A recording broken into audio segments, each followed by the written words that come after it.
Kasus ini adalah kasus yang menurutku ngeri yang terjadi karena wanita ini sebagai korbannya yang saat ditemukan di bawah jembatan sedang dimakan biawak di daerah Bau-Bau yang dibunuh oleh kekasihnya ini yang merupakan anggota TNI yang saat itu baru melakukan tugas pertamanya. Sebelum lanjut, klik subscribe terlebih dahulu untuk membantu channel ini berkembang. Terima kasih.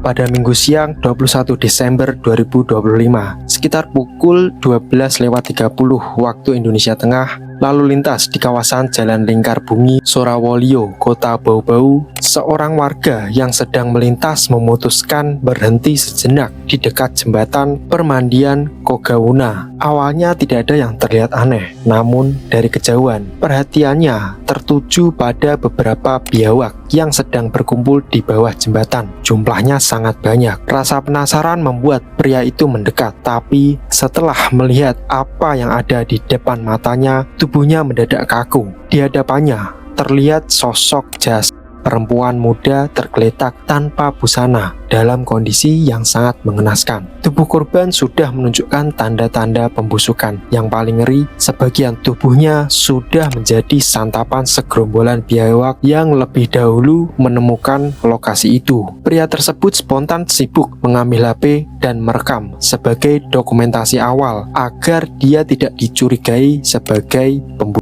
dan juga untuk melaporkan temuan mengerikan itu kepada pihak berwenang. Tak lama kemudian, kabar penemuan tersebut mulai menyebar dari mulut ke mulut. Beberapa warga yang berada tidak jauh dari lokasi berdatangan dan mencoba melihat dari jarak aman. Tapi di posisi itu tidak ada satupun orang di lokasi yang mampu mengenali identitas perempuan muda tersebut karena kondisi jasad yang saat itu sangat sulit dikenali. Setelah itu, laporan warga segera diteruskan kepada aparat kepolisian. Beberapa jam setelah jasad perempuan itu ditemukan di bawah jembatan permandian Kogawuna, tim Inafis Polres Bau-Bau tiba di lokasi untuk melakukan olah tempat kejadian perkara. Garis polisi mulai dipasang, sementara sejumlah petugas menyisir setiap sudut area di bawah jembatan itu. Mereka memeriksa tanah, semak-semak, hingga barang-barang yang terlihat mencurigakan. Di antara barang yang ditemukan, perhatian petugas tertuju pada sebuah botol bekas yang masih menyisakan cairan yang diduga adalah cairan bahan bakar. Tidak jauh dari lokasi itu ditemukan pula pakaian dalam wanita yang sudah hangus terbakar bersama beberapa benda lain yang sulit dikenali bentuk aslinya. Temuan itu langsung memunculkan dugaan bahwa adanya upaya untuk menghilangkan jejak sebelum jasad ditinggalkan di lokasi. Sementara olah TKP berlangsung, jasad korban dibawa ke RSUD Kota Bau-Bau untuk pemeriksaan medis. Hasil visum kemudian memberikan petunjuk penting bagi penyidik. Pada tubuh korban terdapat luka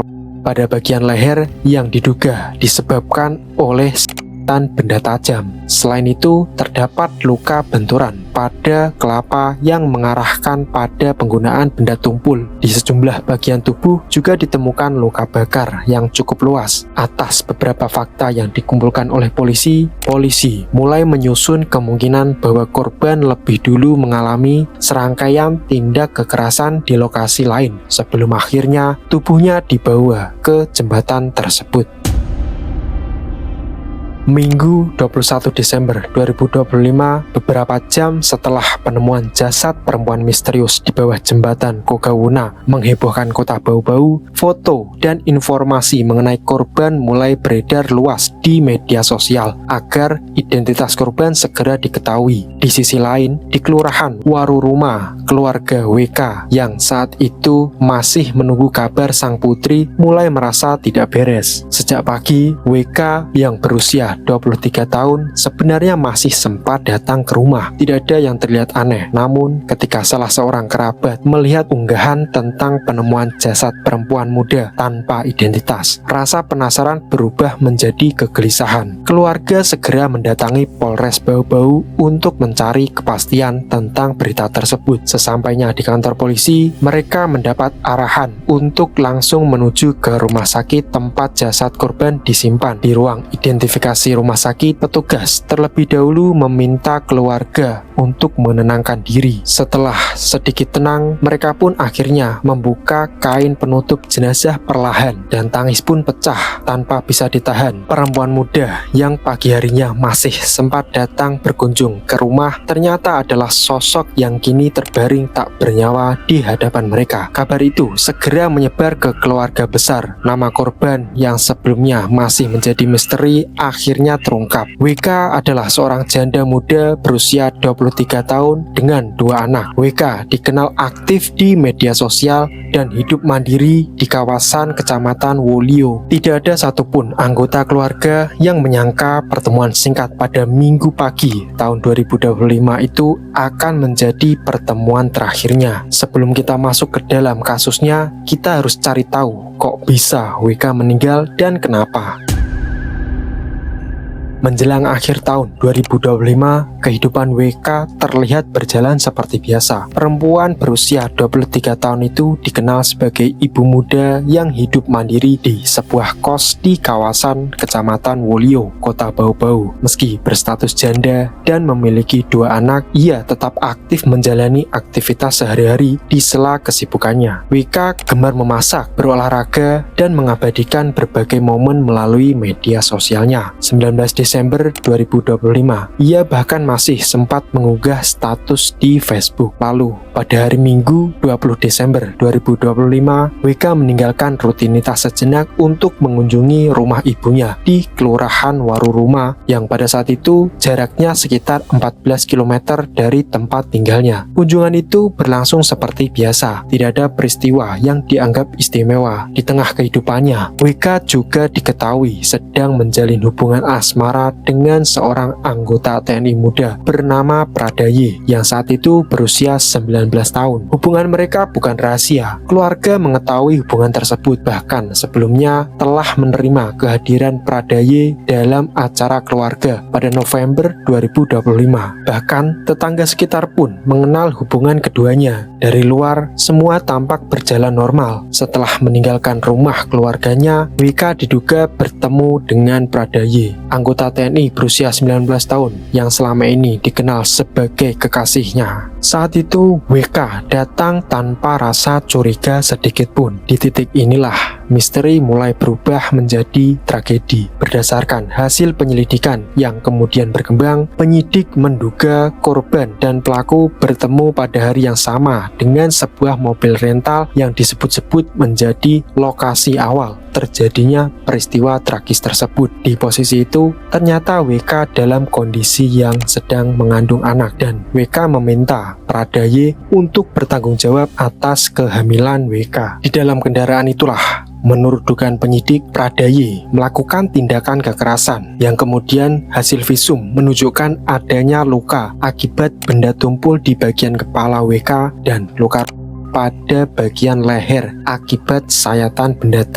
Setelah tindakan kekerasan itu, mobil rental yang dikendarai Pradaye kemudian diduga bergerak menuju ke kawasan yang lebih sepi. Tetapi salah satu nama yang kemudian muncul dalam penyidikan adalah Pradazet, rekan sesama anggota TNI berusia 19 tahun. Penyidik menduga ia mengetahui atau bahkan terlibat dalam rangkaian kejadian yang berlangsung setelah korban kehilangan nyawa. Perjalanan kendaraan itu berakhir di kawasan bawah jembatan Permandian Kogawuna, Kelurahan Lakologo, Kecamatan Kokalukuna. Lokasi yang tidak terlalu ramai itu kemudian menjadi titik akhir perjalanan dari WK. Menurut dugaan penyidik, jasad korban diturunkan di area bawah jembatan dan di sana ditemukan sejumlah barang yang mengundang pertanyaan besar. Pakaian dalam wanita yang kemungkinan milik WK dan barang-barang yang hangus terbakar, serta satu botol bekas berisi sisa bahan bakar. Temuan itu memperkuat dugaan adanya upaya menghilangkan jejak, namun kenyataannya jejak tidak benar-benar hilang dan sampai akhirnya pada siang hari itulah sekitar pukul 12.30 waktu Indonesia Tengah, seorang warga yang melintas berhenti sejenak karena melihat beberapa biawak berkumpul di satu titik. Tapi pemeriksaan 2 anggota TNI ini akan membuat kalian terkejut.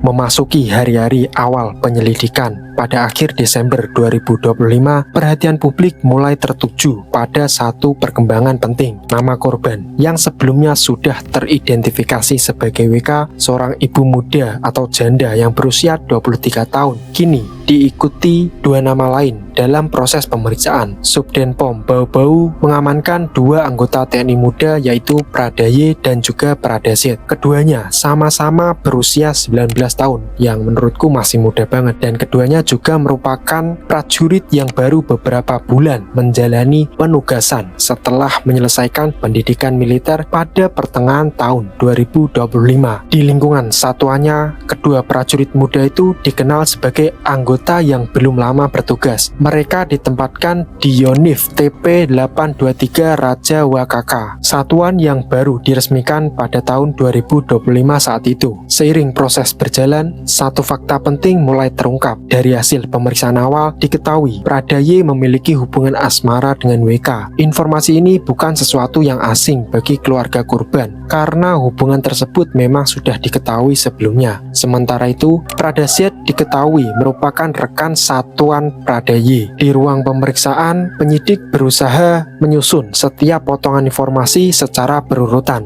Mereka mencocokkan waktu, hubungan antara pihak, hingga aktivitas yang terjadi sebelum korban ditemukan berdasarkan hasil penyelidikan yang kemudian berkembang. Penyidik menduga korban dan pelaku bertemu pada hari yang sama di sebuah mobil rental yang sudah dipesan oleh Pradaye, yang disebut-sebut menjadi lokasi awal terjadinya peristiwa tragis tersebut. Di posisi itu ternyata WK dalam kondisi hamil, dan WK meminta Pradaye untuk bertanggung jawab atas kehamilannya karena sebelumnya mereka berdua pernah melakukan hubungan badan. Di dalam kendaraan itulah, menurut dugaan penyidik, Pradaye melakukan tindakan kekerasan karena marah dan tidak mau bertanggung jawab dengan cara memukul kepala WK dengan benda-benda tumpul dan leher WK hingga akhirnya WK meninggal. Atas semua pengakuan dari Pradaye yang kemudian dicocokkan dengan hasil visum yang menunjukkan adanya luka akibat benda tumpul di bagian kepala dan juga luka